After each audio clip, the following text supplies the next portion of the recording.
समाजशास्त्र के सभी विद्यार्थियों को नए सत्र की शुभकामनाएं देते हुए मैं डॉक्टर नीरजा शर्मा, राजकीय महाविद्यालय धौलपुर में आपके चैनल में आपका स्वागत करती हूँ। एसोसिएट प्रोफेसर समाजशास्त्र। मैं आपको समाजशास्त्र के प्रथम पेपर सामाजिक अनुसंधान एवं इसकी पद्धतियाँ, इसके बारे में जानकारी दूँ। किसी भी विषय को पढ़ने से पहले हमें उस विषय से संबंधित सिलेबस की जानकारी होना अत्यंत आवश्यक है।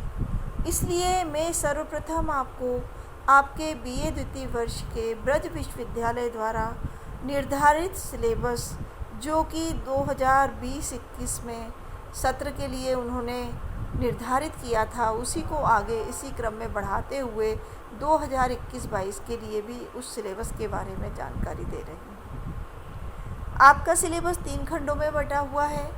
जैसा कि आपको पता है कि कुछ तो मल्टीपल चॉइस या ऑब्जेक्टिव क्वेश्चंस आते हैं, कुछ शॉर्ट आंसर क्वेश्चन आते हैं और कुछ डिस्क्रिप्टिव क्वेश्चन आते हैं।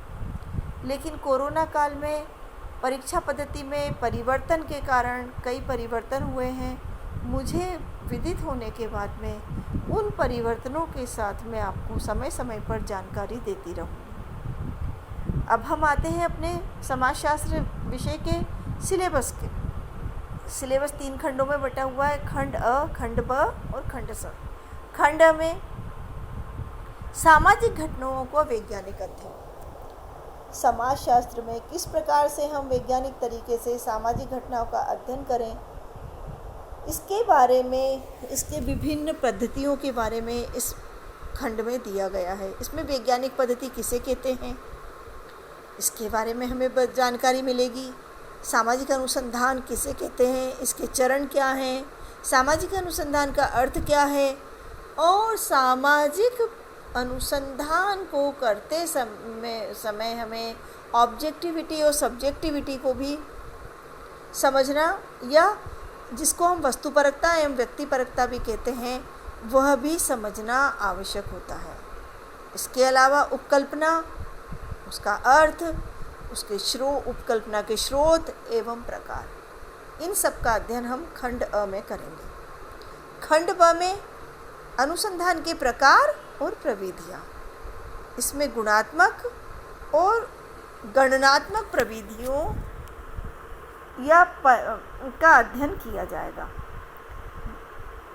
गुणात्मक प्रविधि में इसका अवलोकन, वैयक्तिक अध्ययन पद्धति, और गणनात्मक पद्धति में प्रश्नावली और अनुसूची की विस्तृत जानकारी और किस प्रकार से इनका प्रयोग किया जाता है, इन सब के बारे में जानकारी प्रदान की जाएगी। खंड स, तथ्य किसे कहते हैं, तथ्यों का वर्गीकरण, इनका प्रदर्शन, तथ्यों के स्रोत, प्राथमिक और द्वितीयक स्रोत, केंद्रीय प्रवृत्ति की माप, जिसके अंतर्गत आता है माध्य या मीन, बहुलक या मोड, या मध्यिका या मीडियन।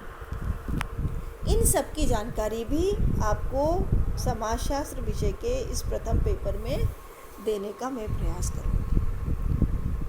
अब मैं आपको थोड़ा सा ये बताऊं कि अनुसंधान, सामाजिक अनुसंधान की पद्धतियाँ, इस पेपर में हम जो है समाजशास्त्र विषय में यह हमारा सबसे महत्वपूर्ण अध्ययन करने वाला भाग है।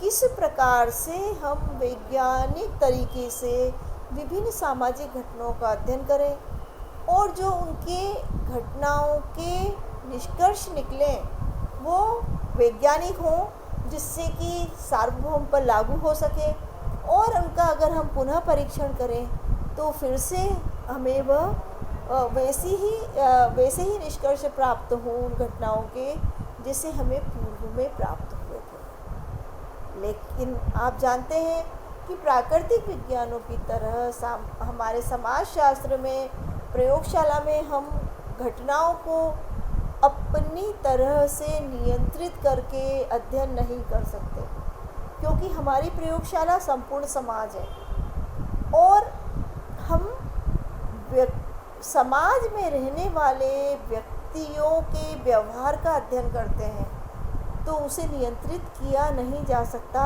अलग अलग समय और परिस्थिति के अनुसार व्यक्ति का व्यवहार अलग अलग होता है।